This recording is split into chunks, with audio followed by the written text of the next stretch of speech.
అందరికీ నమస్కారం. National testing agency మరియు కేంద్ర ప్రభుత్వం నుండి వచ్చిన అధికారిక అప్డేట్స్ను లోతుగా పరిశీలించే ఈ ప్రత్యేక విశ్లేషణకు స్వాగతం. ఈరోజు మనం కేవలం వార్తలను చదువుకుని వదిలేయడం లేదు సుమా. నిజానికి లక్షలాది మంది ఆశావాహులు ఎదురుచూస్తున్న ఈ ఖచ్చితమైన సమయంలో ప్రిపరేషన్ని ఎలా వేగవంతం చేయాలో చెప్పే ఒక పక్కా గైడ్ని మనమిప్పుడు చూడబోతున్నాం.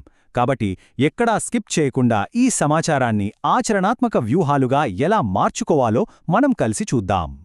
సరే, ఈరోజు మనం కవర్ చేయబోయే ముఖ్యమైన అంశాలు ఇవే. అజెండా కోసం ఎక్కువ సమయం తీసుకోకుండా డైరెక్ట్గా అసలు విషయాల్లోకి వెళ్ళిపోదాం. ఈ ప్రిపరేషన్ జర్నీలో ఏవి నిజంగా ఉపయోగపడతాయో వాటి మీద మాత్రమే మనం ఫోకస్ చేద్దాం.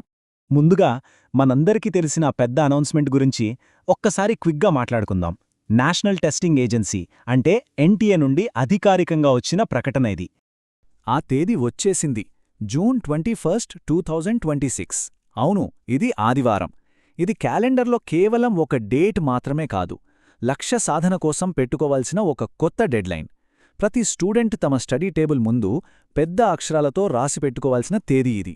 ఎలాంటి గందరగోళం లేకుండా ఏజెన్సీ చాలా స్పష్టమైన నిర్ధారణనిచ్చేసింది. కాబట్టి ఇప్పుడు మన టార్గెట్ చాలా క్లియర్. అయితే అసలు ఈ రీ ఎగ్జామ్ నిర్ణయం ఎందుకు తీసుకోవాల్సొచ్చింది? ఈ ప్రశ్న చాలామంది మదిలో ఉండుంటుంది. దీని వెనుక ఉన్న కారణాలను మనం ఒకసారి తటస్థంగా అర్థం చేసుకుందాం.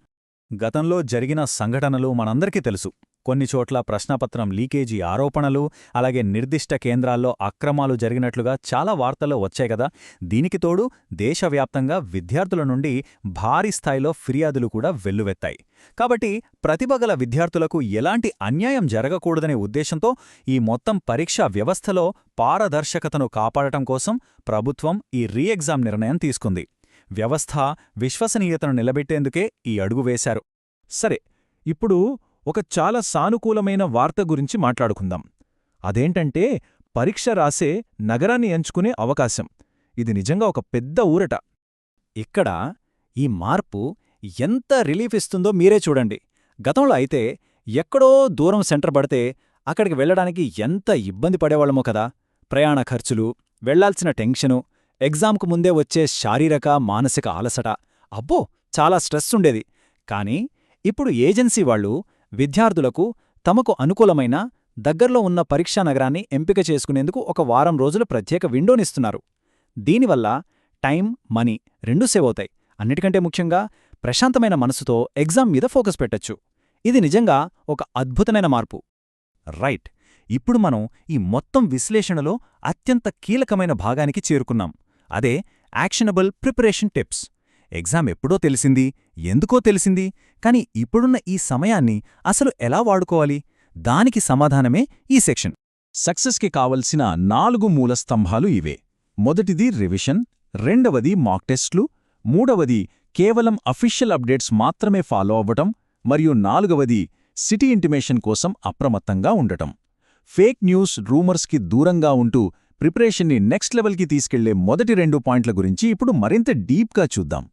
ఎగ్జామ్ ముందు చేయాల్సిన అతి ముఖ్యమైన పని ఏంటంటే ఖచ్చితంగా రివిజన్ మాత్రమే. ఈ సమయంలో చాలామంది చేసే పెద్ద తప్పు ఏంటంటే, అయ్యో ఆ టాపిక్ చదవలేదే, ఈ బుక్ చూడలేదే అని కొత్తవి మొదలుపెట్టడం. అస్సలు అలా చేయకూడదు. రివిజన్ అంటేనే ఇప్పటికీ చదివిన సిలబస్ను బలోపేతం చేయడం. ఫిజిక్స్ ఫార్ములాలు, కెమిస్ట్రీ రియాక్షన్స్, బయాలజీ టర్మినాలజీ ఇలా ఒక పద్ధతిలో షార్ట్ నోట్స్ని పదే పదే చదవాలి. ఈ దొరికిన అదనపు సమయాన్ని మన బలాన్ని మరింత పటిష్టం చేసుకోవడానికి వాడాలి, కానీ కొత్త కన్ఫ్యూజన్స్ క్రియేట్ చేసుకోవడానికి కాదు. ఇది పక్కగా గుర్తుపెట్టుకోండి. ఇక మాక్ టెస్టులంటారా, ఇవి అక్షరాల గేమ్ చేంజర్స్.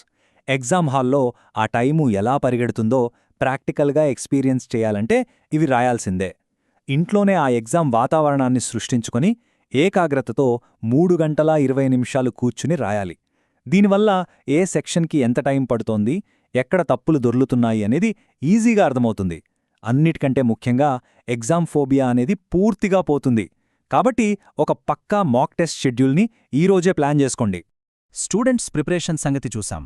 మరి వాళ్లకి వెన్నెముకలా నిలబడే పేరెంట్స్ పాత్ర సంగతేంటి? దాని గురించే మనం ఇప్పుడు మాట్లాడుకోబోతున్నాం. ఇది తల్లిదండ్రులకొక ముఖ్యమైన రిక్వెస్ట్.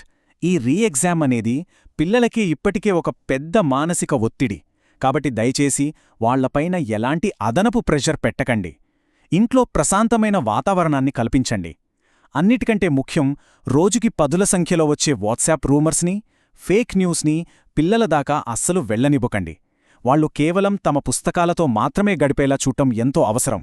మనం ఈ విశ్లేషణ చివరికి వచ్చేశాం. అసలు ఈ మార్పులన్నీ దేశ విద్యా వ్యవస్థను భవిష్యత్లో ఎటువైపు తీసుకువెళుతున్నాయి? 2026లో ఏం జరగబోతోంది? ఒక విషయం అయితే చాలా స్పష్టం. ఈసారి భద్రతా చర్యలు చాలా కఠినంగా ఉండబోతున్నాయి. గతంలో జరిగిన పొరపాట్లు మళ్లీ జరగకూడదని అధికారులు గట్టిగా నిర్ణయించుకున్నారు. ప్రతి పరీక్షా కేంద్రంలో అత్యాధునిక డిజిటల్ మానిటరింగ్ తీసుకురాబోతున్నారు. అంటే ఎక్కడా ఎలాంటి అక్రమాలకు తావు లేకుండా ఒక కఠినమైన నిఘా వ్యవస్థను ఏర్పాటు చేయనున్నారు. ఇదంతా కేవలం ప్రతిభావంతులైన విద్యార్థులకు న్యాయం జరగాలనే ఉద్దేశంతోనే.